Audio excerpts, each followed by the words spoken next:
And I'd like to say hello. And you know, but first I gotta bang bang the boogie to the boogie to the boogie to the bang bang boogie. Hello. I like to say hello. Hello. I don't know. What's up, man? I didn't even write down the episode number. It's 139. Today is August 7th. Today's Thursday. The year is 2025, and it's Writer Radio. You're here. I'm here. So let's get this thing on the road, right? So I had written down in big letters on yesterday's sheet. I have nothing written on today's sheet. I will confess that. There's nothing here. It's Thursday. Like, I feel like Thursday is just sort of that. Monday and Friday are pretty regimented. Wednesday, we tend to have Bob on the show. Scott's on Mondays and Fridays. We have Paul sometimes. We have John sometimes. We're going to have a different John today.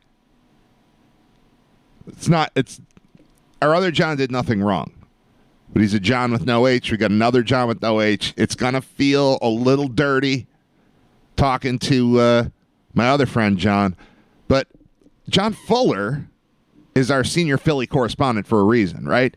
He's our Philly guy because he's from Lancaster, Pennsylvania. So when the big Amish goes for 4 home runs, we check in with John Fuller because he's Amish. John's not Amish, but he's Amish adjacent. Amish adjacent is what I tried to say because he grew up in Lancaster. It's like the home of big Amish. Big Amish is happening there. So this guy, Nick Kurtz, is that his name, Nick Kurtz? The A's guy who hit 4 home runs in a game a couple weeks ago. We had John on to talk about that because it was a Lancaster situation. They're both from there. I don't think either one of them is Amish. I know John's not. It doesn't really matter. The point is, when I want to talk about just stuff in general, or Amish-related things, or Philly-related things, John's my man. But when it comes to a Bills-related thing, I need a different John. He can't have an H in his name. He has to be a Jonathan that we call John. But it can't be Fuller because Fuller is go Birds. You know, he's an Eagles guy. So we'll have him to talk about the Eagles. But the Eagles aren't on Hard Knocks. And I waited a day to watch Hard Knocks. I won't do that again. I won't. That airs Tuesdays at 9. From now on, I will watch Hard Knocks on Tuesdays and then discuss it on Wednesdays because I feel like I'm behind. I watched it last night with 2 of my sons, the 2 that give a crap about football. Drew made it almost all the way through. That's pretty big. We watched it about 9 o'clock last night. And Drew was awake for, I would say, like 40 minutes of it, which is really good for him because he just falls asleep regardless of what's on television. It could be the most compelling thing of all time. He just gets very comfortable and goes to sleep. That's just what he does. Nate made it all the way through. Then Nate went to bed when it ended. I sent Drew to bed. I woke him up. He didn't know what was going on, but I sent him upstairs to go to bed. And then I watched it again. And then when it ended, I watched it again. I put it on again. I fell asleep to it the third time, but it's. I woke up this morning and the projector and screen were still going. It was just like a screensaver, like a Roku screensaver thing going on. But I went 2 complete times through the first episode of Hard Knocks and then fell asleep to the third showing in my basement yesterday. So if you're wondering what's on there's a reason I didn't write anything down. Usually at that time of night, I'm preparing for the show, and that was my preparation for today's show, is to watch Hard Knocks, because I needed to do it, obviously. I have said repeatedly through my life, and most recently when I had Bulldog on the show the other day, that to me, it's not about winning the Super Bowl, although that is the goal. It's about watching the Bills force the world to pay attention to them. So when they go to 4 straight Super Bowls and they lose all the Super Bowls, I'm okay with it because you had to spend 2 weeks in the United States of America caring about my team. Whether you were rooting for them or against them didn't matter. If you were indifferent, I don't even care about that because they were there and you had to watch it. And that's what I like. And this whole show is based on forcing America to watch my football team. And if America is forced to watch my football team, I feel great, whether you like them or you don't. Although I did find myself wondering if Josh Allen didn't play for my team, what would I think of him? And I think the answer is I would love him. What is not to like about that dude? So to take this show and make it about this team, you're kind of really, you're making it about that player. You're making it about this community. You're making it about eventually our weather, but about just psychotic fans diving through tables and that sort of thing. That's what we're making America watch by putting this show on television. All right, my other John's here. So I have a regular John, and then I've got new John, because the other John is a Philadelphia Eagles fan. So are we using your full name, or are you just John? Yeah, and you can use my full name. Jon VanNortwick is my boy.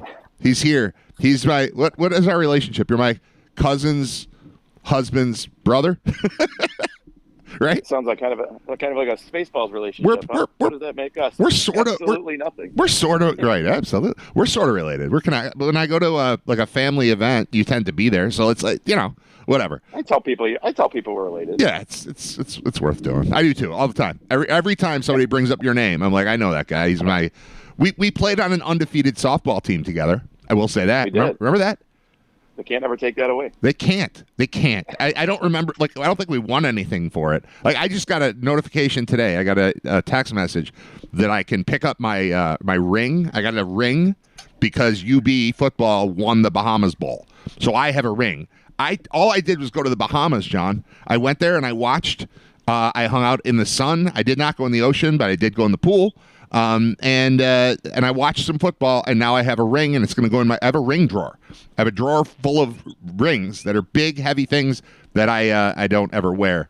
I got a ring for that. I got nothing for going undefeated in co-ed softball, and we didn't just win Buffalo. We beat a Rochester team to win the championship, if I remember correctly, and we didn't get anything for that. Why? Maybe you could somehow retrofit that ring. Like Happy Gilmore wanted to take the golf guy off his trophy and put a hockey guy on. Yes, that's a great idea. Maybe you can retrofit it. I think that's a great idea. You know what I could do? I could switch I have an international bowl.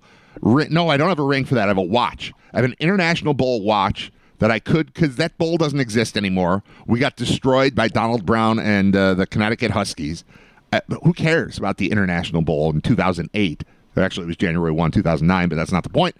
Who cares about that? I could switch that and make it a softball watch for what I'd have to make up the name of the league. I don't even know what it was. I'm not positive how it was that we were the champions, but it happened. We didn't lose. I know we didn't lose. So anyway, the reason you're here, John, is because my regular John that comes on is a Philly fan, and you're a Bills fan, and I put a thing on Facebook last night, probably between my second and third viewings of Hard Knocks, and said, anybody want to talk about this? And you said, yeah, me. So you're here. I don't want to cloud it in any way. I want your initial feelings about Hard Knocks featuring the Buffalo Bills, episode number 1. What do you got? I mean, it was an awesome feeling, to be honest. I mean, I don't always watch Hard Knocks. Like, when the Dolphins were on, I paid attention, and I think when they did the NFC or the AFC North, I paid attention.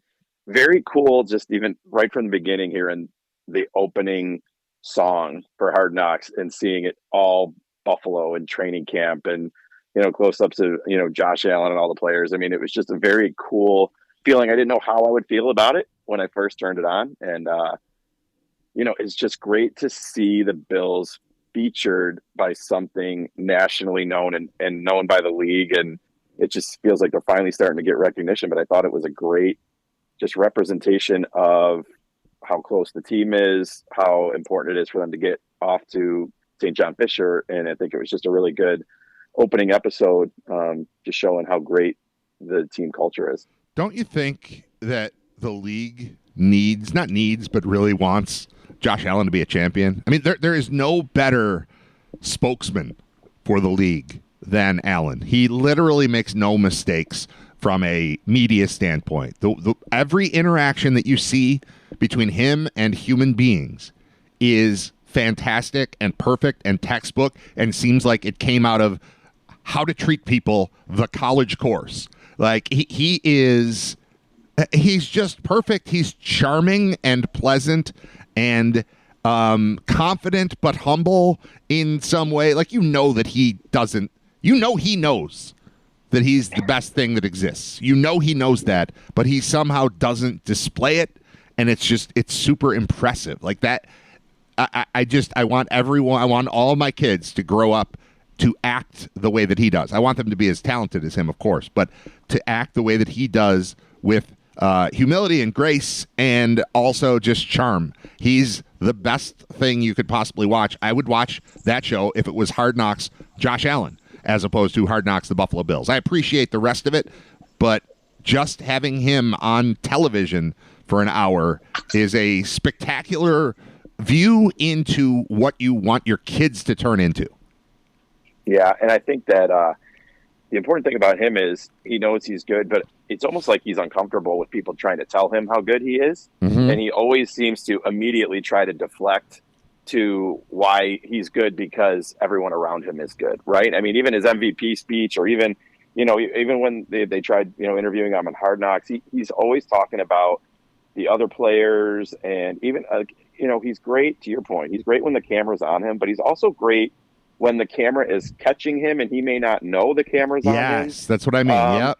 Yeah, and that's just the best part about him is he doesn't change no matter when the lights are on or when they're not on him, and he just seems like a genuinely good person. And he doesn't ever seem to actively try to get in the camera, right? I mean, he's married to an actress, a Hollywood actress. You just never hear anything about them. And if they wanted to, they could be in the limelight all the time, and they choose not to be, right? And I think that's one of the most impressive parts about him is that he doesn't seek out the spotlight, but he knows he probably deserves it. Yeah, I think that's right. I think we're saying the same thing. The way that he carries himself is it's impressive. It's humility despite spectacular talent. And yeah, Hollywood actress, wife, whatever. They had a clip in there of her on a red carpet at some point asking, why are the Bills going to win the Super Bowl? She's cockier about him than he is about him. She's like, do you see who's at the helm or whatever she said? Yeah. It was awesome. And I don't know her. I've never seen her in a movie or a TV show or I don't know. I just don't watch the right stuff apparently. So I don't know anything about her, and I mispronounce her name sometimes, like whatever. But she seems super cool. And my guess is you'd have to be super cool to be around that dude because he's the best. He's just the best. How do you feel? And Bob Gahn was on yesterday, and I had not yet seen the episode, and he was a little bit concerned about Deion Dawkins and drifting, and I didn't know what he meant. And then I watched it, and why are we letting that guy do that? I mean, it seems like he's having a great time. He also seems fun. He's very popular in my house. I don't know how many people in Western New York own Deion Dawkins jerseys, but my wife is one. She loves Deion. She would absolutely leave me for him, and I'm aware of that fully, but I'm okay with it. I still think he's charming as well. I don't know about him doing the race car thing with his kids in it, and I don't know. That seemed bad to me. Yeah, that was definitely I'm sitting there in my chair watching it, and that comes up, and I'm kind of looking around. I'm like, does everybody know that he does this? Yeah. I mean, this is. I mean, I understand you got to blow off steam, and you got to have a hobby, and that's important. But my goodness, daily pick one that. My goodness gracious! I would. Yeah, and then you got the kids next to him with the helmets on that seem like they're 3 sizes too big, and they're kind of strapped in. And I'm like, oh boy. Yeah, it was one thing when it was just him in a car driving around like multiple warehouses and kind of whatever, drifting is what they call it, but like I don't know, driving a car to the point where it's out of control and then you regain control. It's a little sadistic. It's weird. It was one thing when it was just him driving around this track. It was another entirely when there were other cars involved all doing the same thing. I cannot believe that that's okay. Like, we spent a lot of time focusing on Ben Roethlisberger and his motorcycle back when he was in his playing days and the fact that they don't have helmet laws in Pennsylvania. And I remember that being a thing. And then this is just what he does casually, and we don't talk about it or think about it. Like I'm not cool with it. I'm glad he's good at it. I don't like hearing that he does it on a daily basis. When I'm not on the football field, I'm here. Like, why? But, whatever. That was kind of the only negative from the show for me is like, wait, that's what the guy who protects Josh's blind side is doing at all times. I love the respect they showed for keeping our quarterback clean. Like, that's the MVP. Nobody touches the MVP. Like, I like that mindset. But also, the main guy in charge of that is drifting as a casual sort of hobby on a daily basis. I don't feel great about that, but that's okay. Here's something else I feel great about. Trey White, man, I found myself during the show happy that the Bills did not win the Super Bowl last year because it wouldn't have been cool if they did it without Trey White. Trey is the start of this era. He's the first draft pick under, I don't remember if it was the first one under just McDermott or if it was McDermott and Bean. I think it was McDermott. There was the 1 year. McDermott, okay. Yeah. But he's the first one. He's first round pick, first pick under and this is the tenure. These are the glory days. This is the best it's ever been for the Bills. I know they went to 4 Super Bowls. They lost them all. This is a better team than that one. And this is a better player than that Hall of Fame quarterback. So that era begins with him. And if they had won the Super Bowl last year without Trey White, it would have been wrong. He still would have come back this year. And it'd be like, well, now we got to win another one for Trey. So they didn't waste everybody's time by going out and winning a Super Bowl. Didn't it just feel awesome to see Trey back in Buffalo?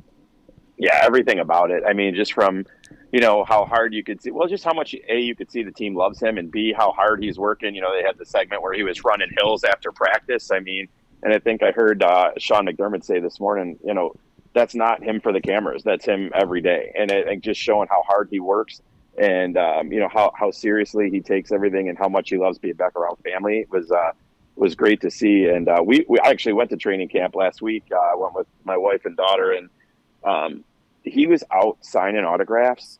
I mean, he wouldn't leave. I mean, there were 3 different times there was a team spokesman came up to him and said, okay, we got to wrap it up. He's like, yep, I'm coming. And he wouldn't leave. He waited till every single kid, every single person got their signatures. He was taking pictures with, I mean, you could just genuinely tell he loves to be back. The segment at Pittsford Dairy with the Trey Sunday. And I mean, just everything about it just makes you smile. Yeah. He's so cool.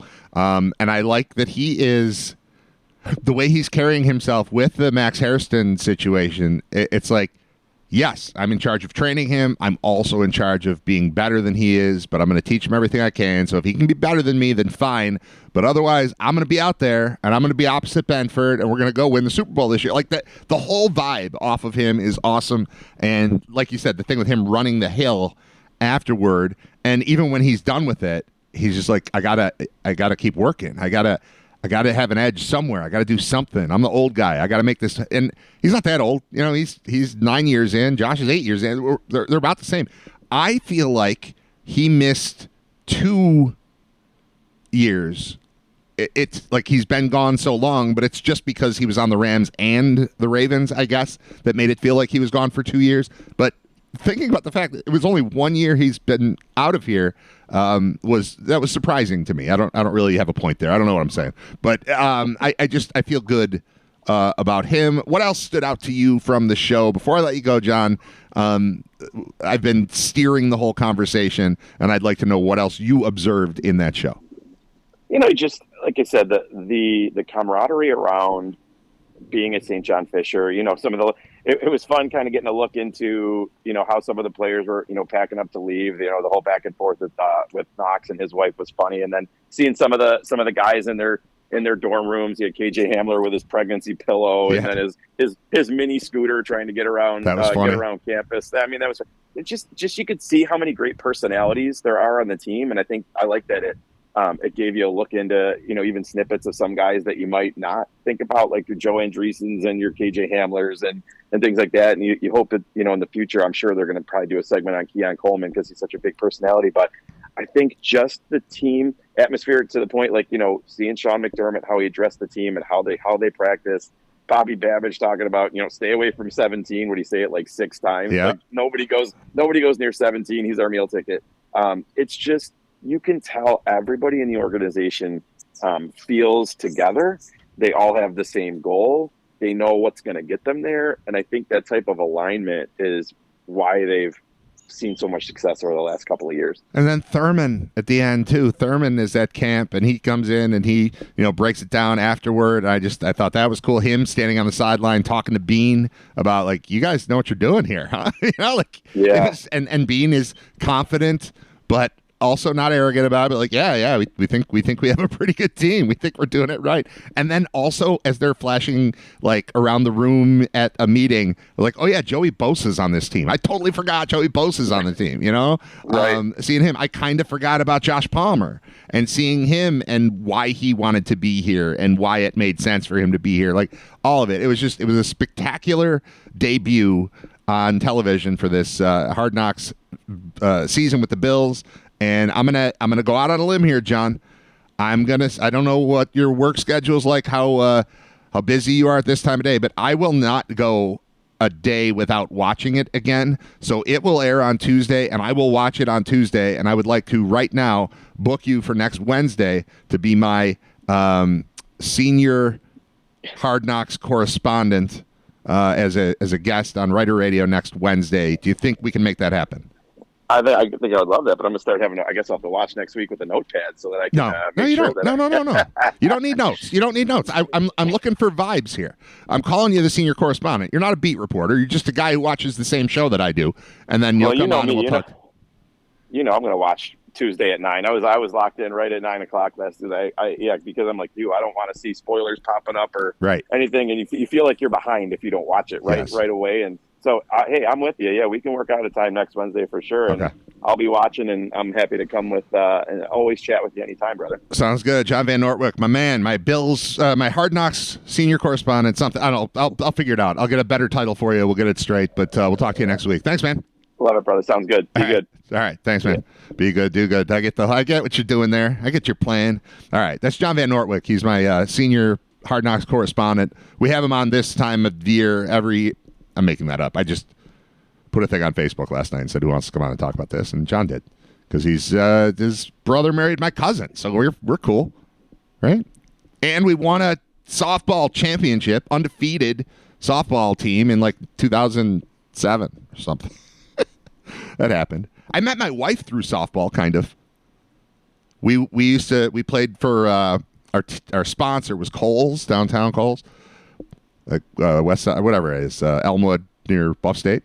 And we would go in there. We played on Tuesdays. We would go in Tuesday nights after the game. And there was this girl there who I had met her before. I met her one time previously at Dave & Buster's at like a WGR party. Remember, we had a party and I had to host it. Everybody else was just hanging out, drinking beer and stuff. And I had to be the radio host that night because I worked at night. And I did a 1-hour show with Lee Evans. And then I did a 1-hour show with Paul Gostad. And then I was done. I had to do 2 shows, one with Paul, one with Lee. And then I was done. And then when I got off there, then I went over to the bar to talk to this woman who was talking to Shope at the time, Mike Shope. And then I ended up marrying her. Well, because I met her there. And then we were at Kohl's after our... maybe celebrating our undefeated season. I don't know. Certainly celebrating a win, because that's what we did. We just won all of our games. And there was this woman was there, and I recognized her, and I texted Mike Shope and said, what's the name of that pretty girl that we talked to at Dave & Buster's? And he told me, and then I went and talked to her, and she's like, oh, my God, you remembered my name? And I was like, no, I didn't. I texted Mike. But then I married her, so it worked. It worked out fine. So John was in on the ground floor of that, too.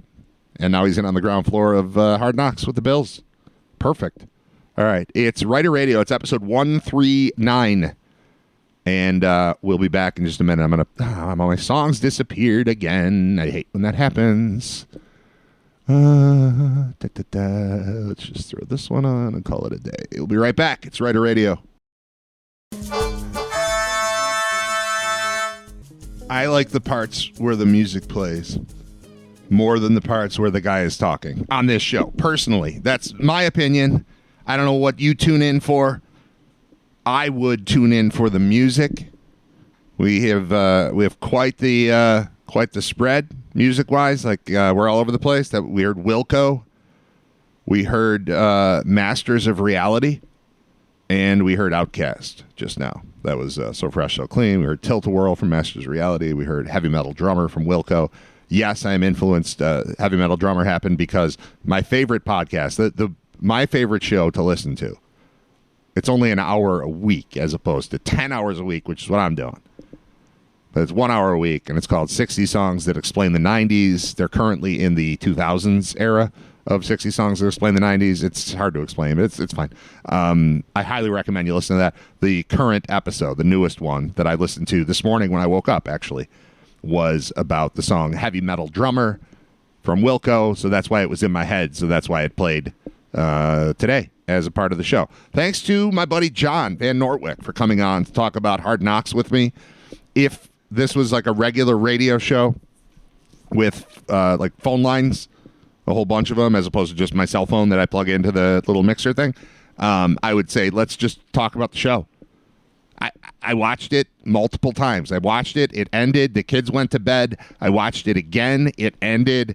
And then I went to bed by putting it on and watching it for, like, I fell asleep to the third time. So I've got it burned into my head, episode 1 of what was already one of the better television shows in my lifetime. Like, that show is so good. Thinking back, the first season of that was The Ravens, right? It debuted in 2001.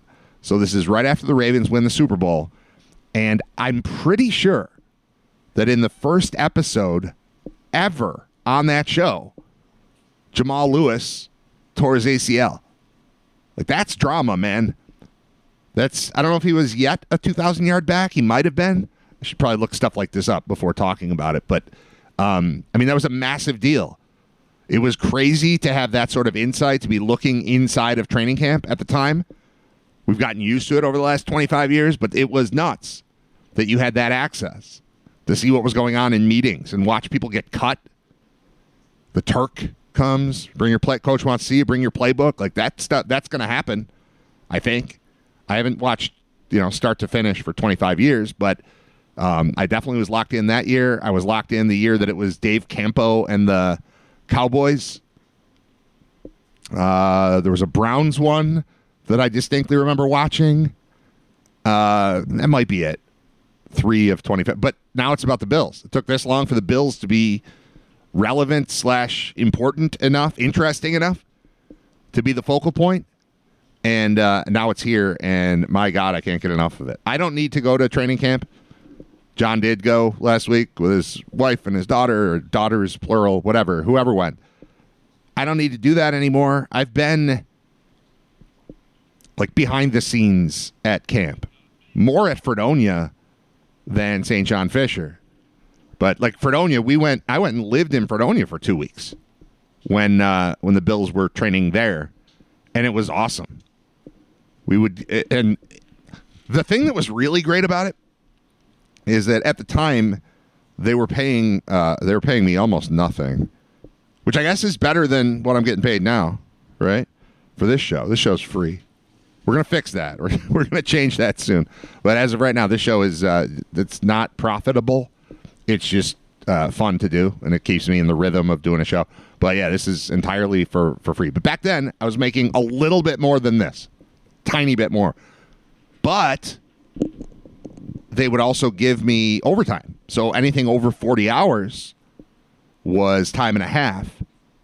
And for the 2 weeks that we were down in Fredonia, basically, I was on the clock from the time that the first practice started, which was typically like 8:30 in the morning, until the show was over, which was 11 p.m. So I have very fond memories of Fredonia training camp because that gave me enough money to live through the rest of the year. Because for 2 weeks, I worked whatever it was, 8 to 11. That's a 15-hour day. I had to take 1 hour for lunch or something. So it was like 14 hours, 6 of which were a time and a half, times 2 weeks. So it was great. And really, all I was doing was hanging out in a trailer like a mobile home type of thing with Bulldog. We would just hang out there. We stayed in a hotel. We would come back from the hotel to campus. We would stay on campus from 8 a.m. until 11 p.m. And then we'd, hit downtown Fredonia for a couple hours and then go back and get up and do it again. Very similar. I think my time in Montauk prepared me for this. I was talking about this last week when Ben came on, my buddy Ben. That was a very similar thing. Every day was the same. And then that was 95, and then 98, 97, 98. 98 is when I went to camp at Fredonia, starting there. When did they move to St. John Fisher? I'm going to look that up. I wanted to look up the Jamal Lewis thing, and I got distracted. All right, Jamal Lewis reference. All right, let's see what he did. Jamal Lewis, and I believe the first episode ever of Hard Knocks featured Jamal Lewis and his knee exploding. He was a rookie in 2000. Ran for 1364, 6 touchdowns. They won the Super Bowl. He was second for Offensive Rookie of the Year, and then he did not play in 01 because of his injured knee. So I really believe if it wasn't the first episode, it was the second episode ever of Hard Knocks where this devastating injury to the stud rookie running back took place. And then it was his fourth season, his third of playing. He sat out one, but where he got to 2,000 yards. So he went 1364, 1327, 2,066, 1,066, 906. It's his only non-1,000-yard year before his final year.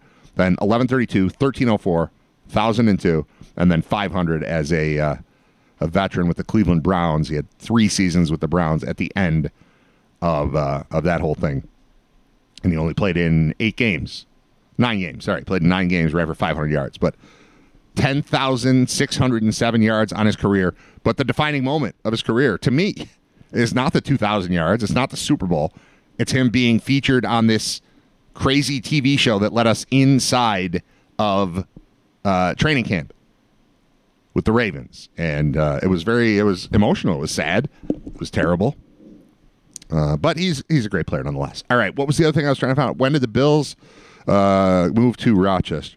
Training camp, Rochester, Bills start when? I don't know. I knew that wasn't going to work. What time does it start? When did they go there? That's what I want to know. When did Bills camp move to St. John Fisher? July 21st, 2000. Okay. All right, so that means I did 2 years at Fredonia, followed by St. John Fisher, because I started in radio in 97 at GR. Then I moved to BEN in 98. That's when we would have gone to camp. Then we would have gone there in 99. And then in 2000, it went to St. John Fisher, which was way less interesting. As I'm going to say reporter, but that's not. As a media member, it just wasn't nearly as cool. The access wasn't as good.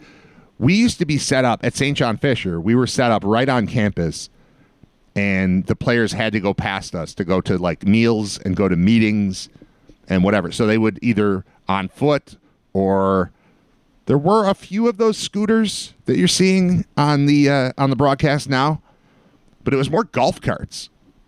We had a golf cart. That was a thing. Now that I'm thinking about it, we had golf carts to get around campus. And we had one issued to us for the 2-week time period, and that was ours. And they had a thing, I don't remember exactly what the situation was, but there's something called a governor inside of the cart that prevented you from going too fast. But there was a technique that we used along with the players of you had to get a fork. I don't remember. I didn't do it myself, but somebody taught us. Somebody did it for us. Maybe Bulldog did it. I don't even know.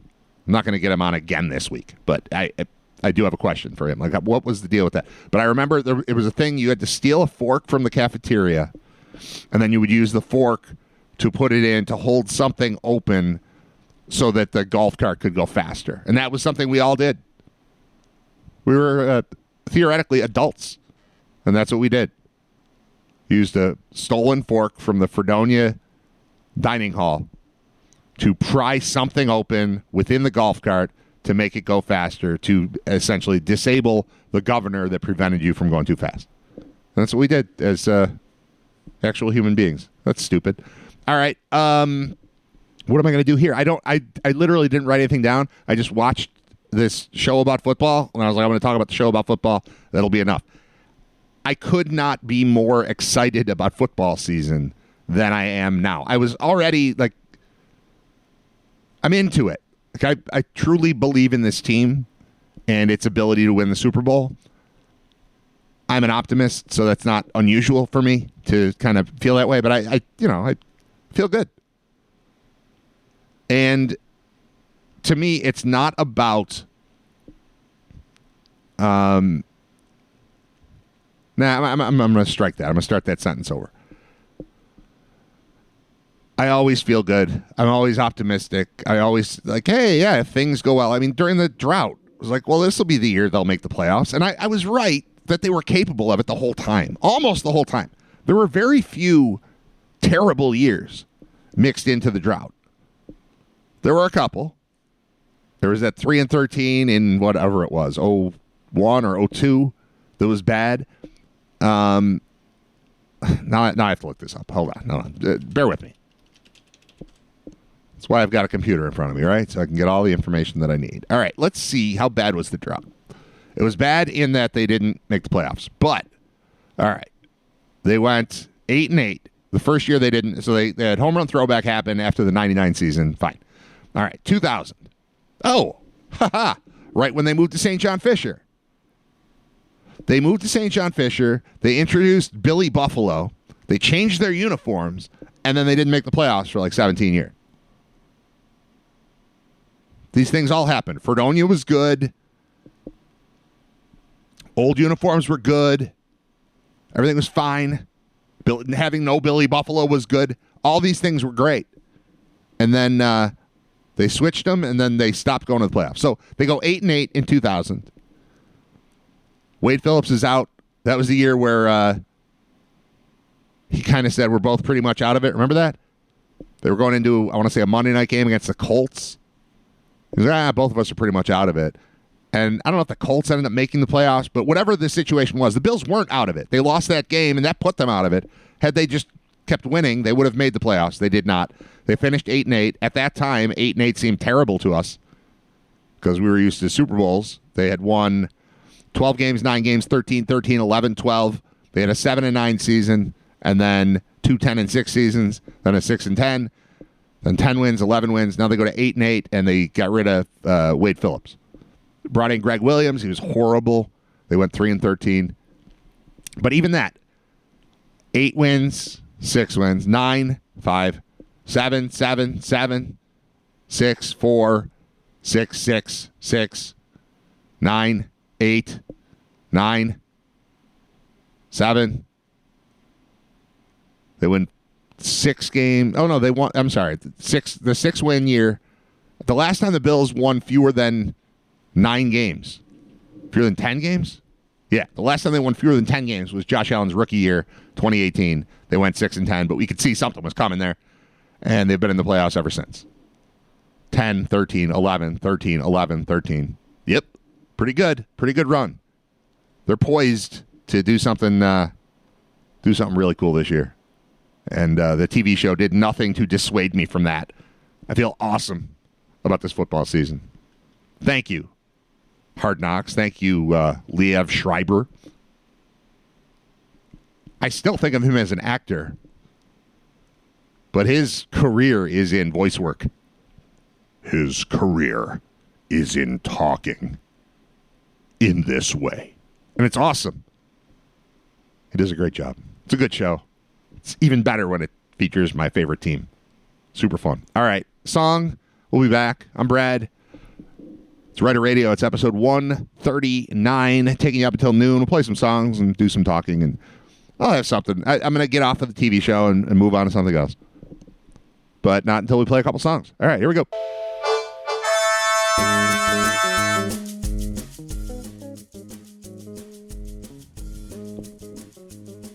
All right, we heard My Morning Jacket with One Big Holiday, and we heard Talking Heads, This Must Be the Place. That was the live version from Stop Making Sense, the greatest music film ever released, created, 1984. It's the best. It's the best. I highly recommend it, even if you don't think you like Talking Heads enough to sit through a full concert of them, which is what held me off from seeing it for years.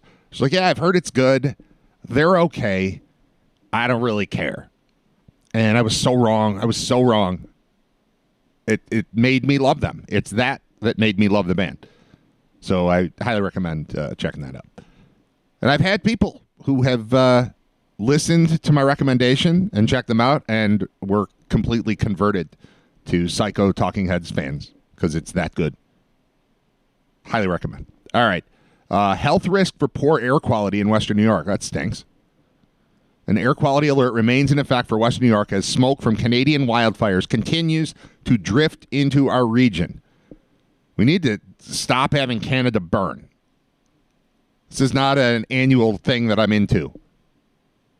It certainly has not been as bad this year as it was, I think it was 2 years ago, when literally it just smelled like fire all the time. I haven't smelled fire. I have noticed a haze in the air.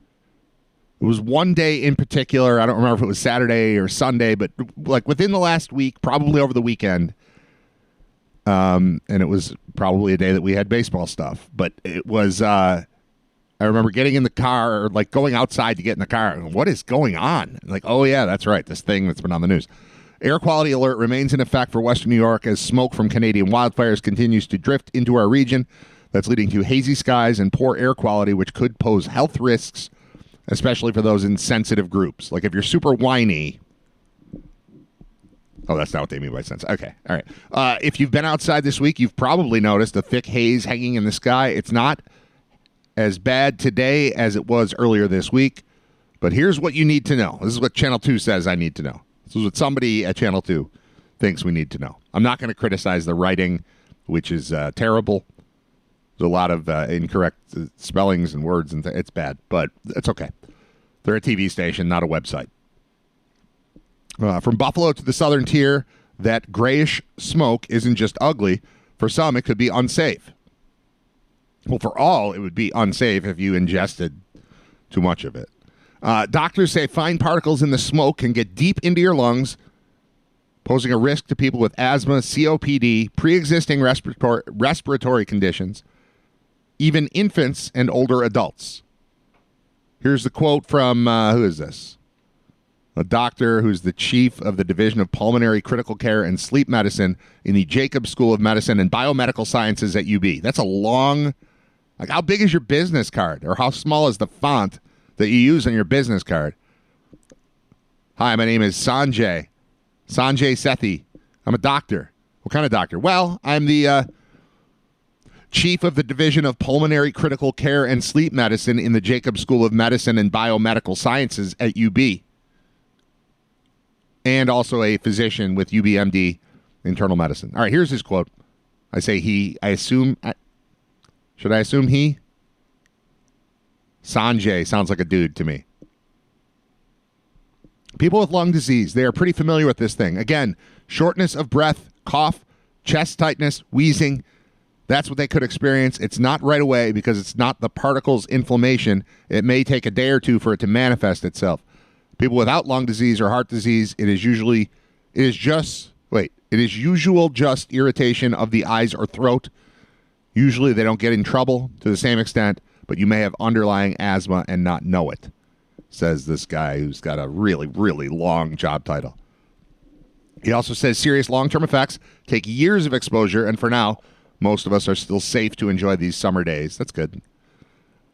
For those with lung disease, experts recommend staying indoors, running an air filter if you have one, and wearing an N95 mask if you need to be outside for long. For everyone else, limit outdoor time and stay informed. Sure. The good news, air quality is slowly starting to improve. The haze we're seeing across Western New York isn't local. It's smoke from wildfires burning hundreds of miles away in Canada, carried here by strong winds high in the atmosphere. Storm Team 2 meteorologist Dan Russell said it's not uncommon. Thanks, Dan. That's how I can tell he's a meteorologist. He knows that it's not uncommon. In fact, he compared the air quality to something you might not expect. A lot of times it's funny. You watch the air quality index and the monitors on the 4th of July, especially the day after the 4th of July. We have similar and worse air qualities on July 5th than what we see a lot during this round weather of smoke and haze. Huh? Whatever. I think what he's saying is that blowing off fireworks pollutes the air. And that seems true. I know that smell. We all know that smell, right? It's weird. But then you go inside and the next day it's gone, so it's fine. Although I've had a long-standing position that fireworks are the stupidest things that exist. In that you're literally taking money and setting it on fire. And that's what's happening. I'm going to spend money to get this stuff that blows up and then goes away and then it's gone. So is the money. The money's gone. Money goes to big firework. And then we pollute our air to see shiny things and hear loud explosions. It's dumb. It's really dumb. I do appreciate a good, real fireworks display. Friday Night Bash type of thing. After a Bison's game. I get that. It's the people who buy fireworks and blow things up that I have no respect for. If you've ever taken a trip to Pennsylvania to load up your trunk with fireworks to blow up in your neighborhood sometime between June 24th and July 11th, I don't like you. All right, today in history, that's what we're going to do. We're going to do a little today. Why is this song still playing? Hold on. I know you don't hear it, but on my screen, it was still counting down. I didn't want that. Because the next time I turn up the volume on the computer thing, I don't want the song to be playing. We just heard the middle of it. I don't want that. No. All right. This is a fun one. Well, fun for me. On this day in 1951, Canadian daredevil Red Hill Jr., age 38, attempts to go over Niagara Falls in a barrel made of 13 rubber inner tubes, canvas webbing, and fish netting that he calls, quote, the thing. He was successful in going over the falls. He did it. He died, but he was successful. He successfully went over the falls. He did not successfully live through it. His body was recovered the next morning. But congratulations to Red Hill, age 38 in 1951. So he'd be dead by now anyway. He just went a little sooner because he decided to go over Niagara Falls in a barrel like a dummy. And by dummy, I don't mean like a crash test dummy, although I kind of do mean that. I mean like a stupid person who would look at Niagara Falls and think, I'm gonna go for that ride. You're not going to live through that ride, dummy. And he didn't. Red Hill, dead at age 38 in 1951. You know who else died today? Not today, but in 1962 today? Marilyn Monroe. Remember her? She was attractive. She was found dead on this day in 1962. What's the full story? Dead in her home in L.A. She was discovered lying nude on her bed, face down, with a telephone in one hand. Empty bottle of pills prescribed to treat her depression were littered around the room. After a brief investigation, L.A. police concluded her death was, quote, caused by a self-administered overdose of sedative drugs, and that the mode of death is probable suicide. She was born Norma Jean Mortensen in L.A., June 1st, 1926. Her mother was emotionally unstable, frequently confined to an asylum. Wow. So Norma Jean was reared by a succession of foster parents and in an orphanage. At the age of 16, she married a fellow worker in an aircraft factory, but they divorced a few years later. She took up modeling in 1944. In 1946, signed a short-term contract with 20th Century Fox, taking her screen name Marilyn Monroe. She had a few bit parts, and then returned to modeling, famously posing nude for a calendar in 1949. She began to attract attention as an actress in 1950 after appearing in minor roles in The Asphalt Jungle and All About Eve. Although she was on screen only briefly, playing a mistress in both films, audiences took note of the blonde bombshell, and she won a new contract from Fox. Her acting career took off in the early 50s with performances in Love Nest, Monkey Business, and Niagara. Those were in 1951, 52, and 53, respectively. Celebrated for her. This is where it's getting good. This is what the History Channel is saying. Like, this isn't some porn site talking about Marilyn Monroe. This is the History Channel. So let's hear how the History Channel describes one of the most adored women in history. Give me a second. I want to drink water. Hold on. And I know that thing sounds like a bong. It's not. It's just a water bottle. All right. Here's how they talk about her. Celebrated for her voluptuousness and wide-eyed charm, she won international fame for her sex symbol roles in Gentlemen Prefer Blondes, 1953, How to Marry a Millionaire, also 1953, and There's No Business Like Show Business, 1954. The 7-Year Itch, 1955, showcased her comedic talents and features the classic scene where she stands over a subway grating and has her white skirt billowed up by the wind from a passing train. In 1954, she married Joe DiMaggio, attracting further publicity, but they divorced 8 months later. In 1955, she studied with Lee Strasberg at the Actors Studio in New York City and subsequently gave a strong performance as a hapless entertainer in Bus Stop, 1956. In 1956, she married Arthur Miller, the playwright. She made The Prince and the Showgirl a critical and commercial failure with Laurence Olivier in 1957, but in 1959, gave an acclaimed performance in the hit comedy Some Like It Hot. Her last role in The Misfits, 1961, was directed by John Huston and written by Miller, whom she divorced just 1 week before the film's opening. You want to hear more about Marilyn Monroe? I do. I'm going to keep going. By 1961, Monroe, beset by depression, was under the constant care of a psychiatrist. Increasingly erratic in the last months of her life, she lived as a virtual recluse in her Brentwood, L.A. home. After midnight, August 5th, 1962, her maid, Eunice Murray, noticed her bedroom light was on. When Murray found the door locked and Marilyn unresponsive to her call, she called Monroe's psychiatrist, Dr. Ralph Greenson, who gained access to the room by breaking a window.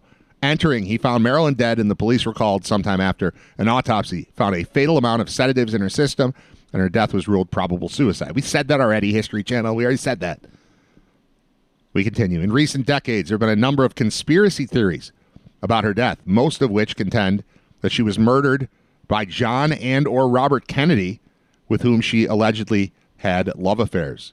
These theories claim that the Kennedys killed her or had her killed because they feared she would make public their love affairs and other government secrets she was gathering. What? On August 4th, 1962, Robert Kennedy, then Attorney General in his older brother's cabinet, was in fact in Los Angeles. 2 decades after the fact, Monroe's housekeeper Eunice Murray announced for the first time that the Attorney General had visited Marilyn on the night of her death and quarreled with her. But the reliability of these and other statements made by Murray are questionable. Decades after her death, Marilyn Monroe remains a major cultural icon. All right. That was fun. That was a fun little trip down memory lane. Marilyn Monroe, dead today in 1962. That's cool. Birthdays today, Neil Armstrong was born today in 1930. Patrick Ewing was born in Jamaica on this day in 1962. I never heard of that other person, so we'll skip that. What else happened on this day? The first electric traffic signal was installed. I knew where this happened because I wrote a trivia game about Cleveland. I didn't know anything about Cleveland, and I wrote 500 questions about the history of Cleveland. And I remember this. The world's first electric traffic signal put into place on the corner of Euclid Avenue and East 105th Street in Cleveland, August 5th, 1914. In the earliest days of the automobile, navigating America's roads was a chaotic experience with pedestrians, bicycles, horses, and streetcars all competing with motor vehicles for the right-of-way. Yeah, that would be chaos. Cars and people walking and people on bikes and people on horses and streetcars. And then we just add in regular cars. Problem was alleviated somewhat with the gradual disappearance of horse-drawn carriages. But even before World War I, it had become clear that a system of regulations was necessary to keep traffic moving and reduce the number of accidents on the roads, etc. I'm not going to go into further detail there. That does lead me into the zipper merge. I would like to give there's a public service announcement for zipper merging. Stop moving over early when there's a whole lane you can use. It is a problem. Those of us who use the road correctly, look like the jerks, but we're not the jerks. There's no reason to get in a line in one lane when there's another lane that's still open for 300 more yards or 500 more yards. Use the lanes that exist. You're not helping. You're causing the problem. When there's a slowdown in traffic and it's just because of a merge, it's because the vast majority of people are using the merge incorrectly. You go to the end and then you alternate. This car, that car, left, right, left, right, left, right, left, right, like a zipper, and the road will work. The road is designed to work for a bunch of cars. You are crippling the flow of traffic if you're getting over early. If there's a merge coming up, go up to the front of it and then get in. Don't worry about what the idiots behind you who merged a mile early think of you. They screwed up. They did it wrong. We've got 2 lanes. You use the 2 lanes until we go to 1 lane. Then we use 1 lane. But deciding that the part of the road that isn't closed is absolutely the incorrect use of the road. And far too many of us are doing that. My wife thinks I'm crazy because I you drive where you can and then you move it. But that's the right way to do it. Come on, people. You're better than this. I haven't looked at the chat in a while. I'm sorry. Let me see if there's anything in there. What do we got? What about Jamar Chase saying you need to game plan for Josh Allen and not Joe Burrow? I don't know about that. That happened? I would agree. Joe Burrow is a quarterback. Josh Allen's a freak. It's different. Joe Burrow is excellent. I like him a lot. He doesn't belong in the same conversation as Josh Allen. So, okay. The Bahama Bowl coverage set a new benchmark for what I expect from a broadcast team, says Ben. Well, thank you. That was good. Arbo wrote in to say best writer show already, and that was an hour ago. So that was when John was on talking about Hard Knocks, I'm sure. Arbo also says, I don't know, is drifting safer than a Cedar Point roller coaster? It's safer than the one that keeps closing.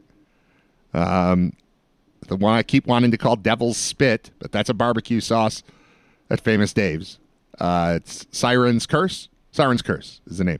It's the new one this year, and it broke the first day, and then like the 4th day, and then we were there like the 5th day, and I told my kids they couldn't go on it, and it broke again last week. People have to walk down, 160 feet after being trapped in a roller coaster. I'm not riding that one ever. I will go back to Cedar Point. I will ride a lot of the roller coasters. That one is never I'm never doing that one. It keeps breaking. There are 2 memorable Hard Knocks seasons with the Jets. Let's get a effing snack with Rex Ryan and a month of Aaron Rodgers hype that the Bills ruined after 4 plays. I don't think I watched the Aaron Rodgers one. I definitely watched the Rex Ryan one. The best season of Hard Knocks, I think, is this one because it's got my team in it. I'm probably going to watch it again. I get caught up in things. I was just complaining yesterday, I think, about my kids watching the same shows over and over. Like, how many times can you watch Henry Danger? Drew, how many times? Seriously, why is it always on? But if I like something, I'll probably do the same thing because I don't always want to watch something new because I don't always want to pay full attention to it. Like, I put on things that I've seen before to fall asleep. Last night, I watched Hard Knocks. Then I watched Hard Knocks. And then I put on Hard Knocks to fall asleep because I'd already seen it. It didn't matter. And I'm likely to watch Hard Knocks again today. It was awesome. It was such a reminder of how excited I am for this season. Trey White is back. Trey White's so cool. Josh is so cool. I like our team, man. And it's helpful to see, like, Trey White's running up a hill. I know that hill. I know exactly where that hill is from being at camp at St. John Fisher. Even the overhead shot, like, oh yeah, that's what the parking lot looks like, and that's where we used to have our trailers set up when I was doing shows at St. John Fisher. Like, it's cool to have reference points, and then it's all the people that I like, all the football players that I root for. It was cool. So I will watch it again. All right. What do I want to do? I'm going to play a song, and then we'll be back. It's 11:25. It's episode 139 of Writer Radio. Reminder that after the show is over, I didn't put it up until last night, but generally speaking, by 1 o'clock, if you miss any portion of the show live, you'll be able to hear the podcast version of it. It's the same show minus the music. So if you hate the music, you should maybe stop listening to the live version and just get the podcast version. And that's available wherever podcasts are found, specifically Spotify, YouTube. What's the Google one? I don't think there's a Google podcast. Whatever it is. There's that. Oh, no. Google Podcast became YouTube Music, I think. So there's that. But anywhere, I have an app called Podcast Addict. And you just search in there for Writer Radio, and it hooks you up. And then all the new episodes just pop right in. You're a subscriber. So that's good. It's a good. The system is starting to work. It took 30-something episodes for me to get it all in place. But if you go to writerradio.com now, you'll find all the connections you need. Still building the site. I had to dumb it down and make it as simple as possible so that I could do it, because I'm not great at this sort of thing. But we're getting it out there. We're making it work. Got the show is up and running. The website is now functional. The RSS feed that puts the podcast everywhere, that's happening. So, again, if you hate the music goes away, because I can't have that on the podcast version. Live, I can do whatever I want. But once I'm publishing it, it can't have the music in it. So that's the deal with the online version of the whole thing. All right, it's Writer Radio. I don't even have a song ready to play. Yes, I do. The national anthem. Want to hear the national anthem? All right.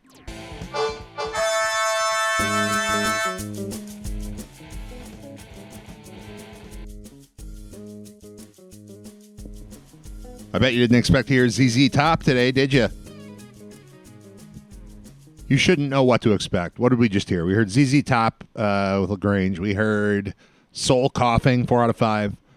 We heard The Replacements, Beer for Breakfast, and we heard the national anthem from Radiohead. That's a nice little musical combo, I must say.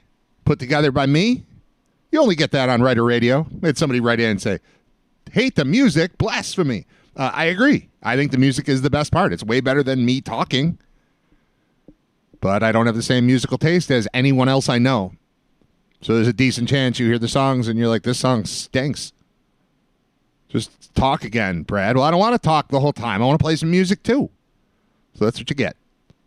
That's the full ride here at Writer Radio. Episode 139 today, which is August 7th. I had an idea, I don't know, last week, I think.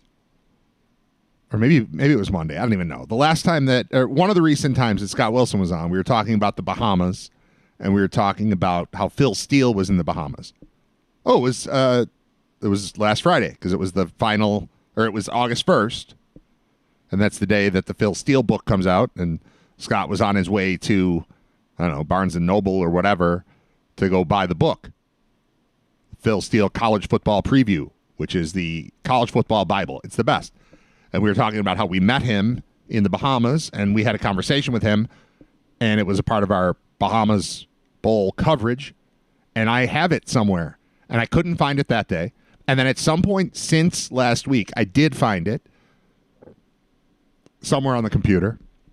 And then during the music there, I was looking for it because I was just going to play the interview with Phil Steele, because it's football season. Football's coming. I'm in a football kind of mood. And we had a conversation with this super football nerd guy. He's the best. I'm not calling him a football nerd in a bad way. Scott Wilson's a massive football nerd, and he's the best. Phil Steele, same thing. And I thought I'll play that, and I can't find it. So you're not going to get that. Instead, you're going to get me talking my way through a music list again. This is we're going back to the top 40 singles for the week ending August 6th, 1988. Now, I looked through numbers 40 through 31, and I recognized one song. So I'm just going to skip that group. The one song that I recognize is Night and Day by Al B. Sure. Other ones, like I recognize the title, but I don't know the songs. And the artists, I know most of them. There's a Kenny Loggins, a Rick Astley, REO Speedwagon, Peter Cetera, but I don't know the Hall & Oates song called Missed Opportunity. I don't know. I missed the opportunity to hear that one.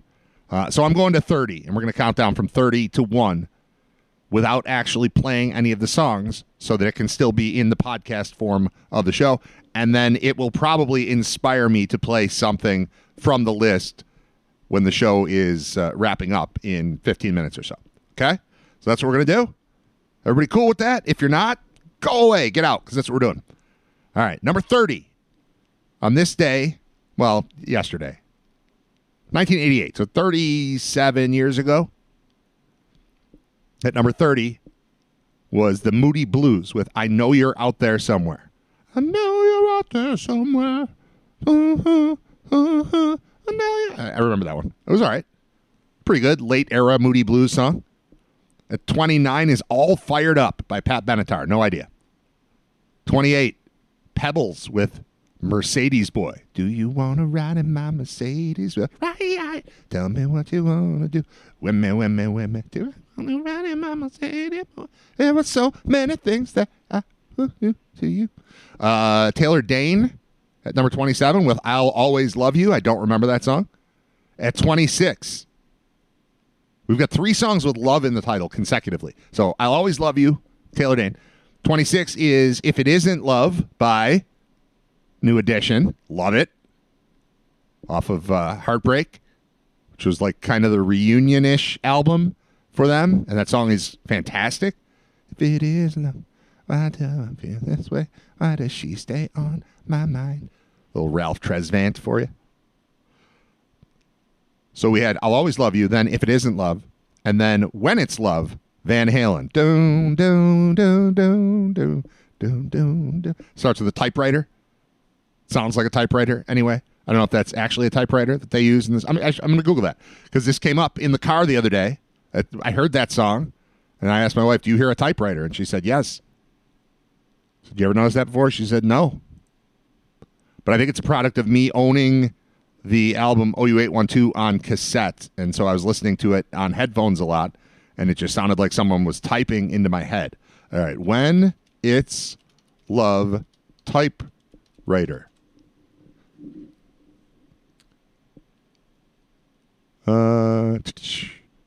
Was listening to Sirius, and the DJ gets on and starts talking about the typewriter used in the song. I had no idea what he was talking about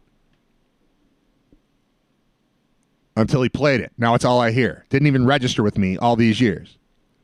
Goes on to say, okay, I'm intrigued. Elaborate, please. I've always heard it. Never knew it was a typewriter, if he is indeed correct with that. Never heard that, and it was instant as soon as I clicked the link. My first guess was maybe a mic picking up pick scrapes from the guitar attack, but there isn't much guitar to be heard in this song. My guess is some artifact picked up on the mic, someone tapping out the rhythm of a song. A real drummer can correct me if I'm wrong, but I believe that is a drumstick on a snare, not a typewriter. Alex Van Halen was famous for using a mixture of electronic and acoustic drums during that era, and I believe it is the switch of the drum or him tapping the metal rim of the drum head to get that sound. But yes, I agree. It sounds kind of like a typewriter for those of us old enough to remember what those sound like. I feel like I should play the song, but when I play the song, it screws everything up. I want to play the song, though. I want you to hear this. Do you hear a typewriter? When this song starts, do you hear a typewriter? This portion of Writer Radio has been deleted for the podcast version. If you want to hear everything that happens, listen live weekdays 10 to noon at writerradio.com. If I cut it off right there, maybe I can get away with leaving it in. All right, so that's typewriter. That's number 25, When It's Love, Van Halen. Okay. 24, Perfect World, Huey Lewis and the News. So we'll keep on dreaming of living in a perfect world. I don't like that song that much. Number 23, I love this song, The Flame by Cheap Trick. Wherever you go. Nope, that's wrong. I was singing Right Here Waiting, which I heard, by the way, we did a list a couple days ago, and Right Here Waiting was on the list by Richard Marx, and that song sucks. I don't like Richard Marx. And then, so I hadn't thought about that song in forever, and then I was picking up a pizza, and that song was playing in the pizzeria. So I was, in fact, right there waiting for pizza while listening to Right Here Waiting by Richard Marx. Probably not as fascinating as I'm pretending it is. But it was interesting to me that I hadn't heard or thought about that song in forever. Then I talked about it. Then I heard it. And I was waiting at the time for my pizza to be ready. All right. The Flame by Cheap Trick, 23. 22 is New Sensation by INXS, which is, it's on the album Kick, which is one of my favorite albums ever. But it might be my least favorite song on the album. So I'm not going to get too excited about New Sensation. It seemed it's less good than the rest of what exists on the album Kick. Number 21, Ragdoll, Aerosmith. All right, I had that. I had all these things. I had, was it Lap of Luxury was the Cheap Trick album. INXS Kick.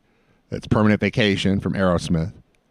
Huey Lewis, that might have been the name of the album, Perfect World. No, Small World? Small World or Perfect World was the name of the Huey Lewis album. OU812 I had. New Edition Heartbreak I had. So, yeah, the last, 6 of these I owned. Or own. I still have them somewhere. All right, 21, Ragdoll, Aerosmith. Good song. 20, Simply Irresistible by Robert Palmer. Yes. That was the models. They all look the same. He was like the cool guy out in front. That was good. That was good stuff. He had a couple videos like that. Those were good. Rush Hour by Jane Weedland. I don't have any recollection of that. I know she was in the Go-Go's. She had short hair. That's what I remember. She was no Belinda Carlisle. Let's put it that way. From a drawing the attention of a 14-year-old boy standpoint, Jane Weedland, you were no Belinda Carlisle. But I'm sure your song was great. I'm sure you deserved to be the number 19 song at the time. You were number 9 the week before, so it must have been good. I just don't remember it. Number 18, up from number 25 and heading probably to the top, Sweet Child of Mine, Guns N' Roses. That was good. That was a good song. I don't love it anymore, but I don't know that there was ever a song that I loved more in the moment than Sweet Child of Mine. It was so perfect for my, again, 13-year-old brain, whatever I was then. Number 17, The Color of Love. Color with a U in it, despite the fact that I don't think Billy Ocean is Canadian at all. Let's find out where Billy Ocean is from and why he uses a U in the word color. Billy Ocean, Wikipedia. His name is Leslie Sebastian Charles, MBE. What? It's MBE. I don't know what that is. Leslie Sebastian Charles. He was born in 1950. He's Trinidadian born British singer and songwriter. He's from Trinidad. Got a picture of him performing in Australia. His real name is Leslie Sebastian Charles, not Billy Ocean. His big hits, let's see. When the Going Gets Tough, the Tough Get Going. That was a number 1 single in the UK, number 2 in the US. There'll Be Sad Songs to Make You Cry was number 1 in the US. And in 88, his single, Get Out of My Dreams, Get Into My Car, hit number 1 in the U.S., number 3 in the U.K. So Trinidad, apparently, they used the letter U in color. I didn't know that. All right, number 16, The Twist, Fat Boys and Chubby Checker. Forgot that existed. I remember the Fat Boys teaming up with the Beach Boys. That one was weird. Wiping out, wipe out, wiping out, whoa, whoa, whoa. Remember that? I do. So they did The Twist with Chubby Checker. That's fun. Whitney Houston at number 15 with Love Will Save the Day. I don't know that song. 14, Fast Car, Tracy Chapman. Great. Great song. 13, Parents Just Don't Understand. DJ Jazzy Jeff and The Fresh Prince together. That album was great. He's the DJ. I'm the rapper. I owned that on cassette. I loved it.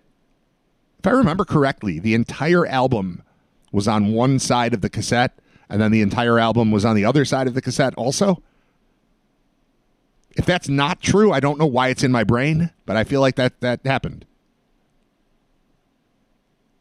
Like it started with, is it Nightmare on My Street? Was the first song on that album, maybe? I have to look that up. Just bear with me what we're doing. I can't play the music. I can just talk about the music. I mean, I could play it, but then I'd have to edit this whole thing out, and I don't want to have to do that. All right, what did I just say? He's the DJ. I'm the rapper. He's the DJ. J. I'm the rapper song list. Nightmare on My Street. Hell yeah. Time to Chill. Here We Go Again. I remember that. Brand New Funk. Yep. Charlie Mack, First Out the Limo. As We Go. As We Go. As We Go. As We Go. As We Go. What is a song like this? Now let's get the party started out the right way. How and all the things the crowd might say. Yep. This was recorded in England. No. Studio. Battery, London, UK. Studio 4, Philly. So it was recorded in both England and Philly. Vinyl and cassette was 85 minutes long. There's no way that the thing I said is true. It was released as a double album. Side C and D were labeled as bonus scratch album. Hey, I'm not going to solve anything. I'm not going to figure this out. Why am I thinking that it was all on one side? They didn't have a cassette tape that held 72 minutes of songs on one side. All right, moving on. Number 12, Just Got Paid. Johnny Kemp, Just Got Paid. Friday night, party's jumping, feeling right. Something like that, right? Okay. Number 11 is Do You Love Me by the Contours. That's a Dirty Dancing situation right there. Remember that? How Dirty Dancing came out and then songs from like the 50s and 60s became top 10 and 20 hits? That was weird, right? Do You Love Me, number 11. At 10 is George Michael with Monkey. Remember that one? Why can't you do it? Why can't you set your monkey free? Always getting into it. Do you love your monkey or do you love me? Why can't you do it? Why can't you set your monkey free? All right. Number 9, Pour Some Sugar on Me. That's Def Leppard. If we collectively never heard Pour Some Sugar on Me again, we'd be fine, right? Like as a nation. Because I don't ever want... I loved that song when it was new and fresh. But time has taken a toll on my love for Pour Some Sugar on Me. I hate that song now. I just never want to hear it again. I think we could just be done with it and be fine. All right. This is a unique thing. I'm going to guess that this is... It's certainly one of the only times. Am I going to say for sure that it's the only time? 2 songs that start with I Don't Wanna. The titles start with I Don't Wanna. Are back-to-back on this list. At number 8, from Chicago, I Don't Wanna Live Without Your Love. I can't imagine what that song sounds like. I can't think of it right now. I'm sure I'd know it. Don't care, though. Let me guess. It sounded like late 80s Chicago. All those songs are the same. So they had one called I Don't Want to Live Without Your Love. That's at number 8. And then at number 7 is I Don't Want to Go On With You Like That. From Elton John. I don't want to go on with you like that.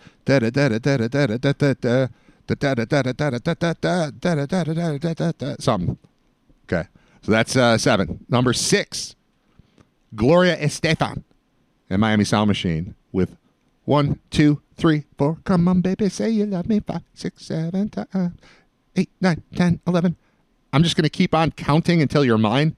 That's stupid. Those are dumb lyrics. 1, 2, 3, 4. Come on, baby, say you love me. 5, 6, 7 times 8, 9, 10, 11. I'm just going to keep on counting until you are mine. Like, who counts up to 11?